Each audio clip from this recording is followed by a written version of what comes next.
ಜಿಲ್ಲೆಯ ಗುಳೇದಗುಡ್ಡ ತಾಲೂಕಿನ ಅಂಗರಗಿ ಕ್ರಾಸ್ನಲ್ಲಿ ಇಂದು ವಿದ್ಯಾರ್ಥಿಗಳು ರಸ್ತೆಯನ್ನು ತಡೆದು ಪ್ರತಿಭಟನೆ ನಡೆಸಿದ್ದಾರೆ. ಅಂಗರಗಿ, ಖಾಜಿಬೂದಿಯಾಳ, ಹಿರೇಬೂದಿಯಾಳ, ಲಕ್ಕಸಕೊಪ್ಪ ಹಾಗೂ ಜಮ್ಮನಕಟ್ಟಿ ಸೇರಿದಂತೆ ಸುತ್ತಮುತ್ತಲಿನ ಗ್ರಾಮಗಳ ವಿದ್ಯಾರ್ಥಿಗಳು ಪ್ರತಿದಿನ ಬಾಗಲಕೋಟೆಗೆ ಶಾಲಾ ಕಾಲೇಜಿಗೆ ತೆರಳುತ್ತಾರೆ. ಆದರೆ ಕೆಎಸ್ಆರ್ಟಿಸಿ ಬಸ್ಗಳು ಅಂಗರಗಿ ಕ್ರಾಸ್ನಲ್ಲಿ ನಿಲ್ಲಿಸದೆ ಸಾಗುತ್ತಿರುವುದರಿಂದ ವಿದ್ಯಾರ್ಥಿಗಳು ಪ್ರತಿದಿನ ತೀವ್ರ ತೊಂದರೆಯನ್ನು ಅನುಭವಿಸುತ್ತಿದ್ದಾರೆ ಎಂದು ಆರೋಪಿಸಿದ್ದಾರೆ.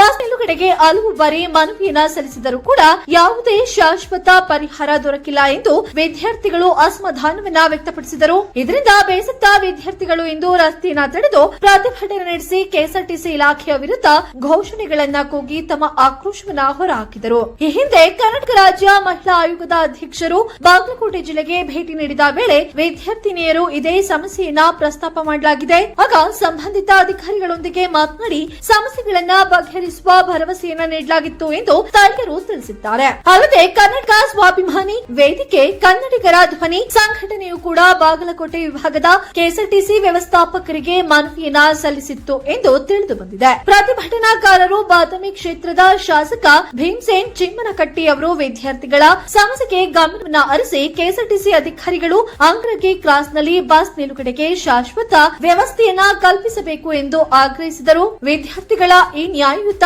ಬೇಡಿಕೆಗೆ ಸಂಬಂಧಿಸಿದಂತೆ ಅಧಿಕಾರಿಗಳು ಯಾವ ಕ್ರಮವನ್ನ ಕೈಗೊಳ್ಳುತ್ತಾರೆ, ಅಂಗರಗಿ ಕ್ರಾಸ್ನಲ್ಲಿ ಬಸ್ ನಿಲುಗಡೆ ವ್ಯವಸ್ಥೆ ಯಾವಾಗ ಜಾರಿಯಾಗುತ್ತದೆ ಎಂಬುದನ್ನು ಕಾದು ನೋಡಬೇಕಾಗಿದೆ. ವರದಿ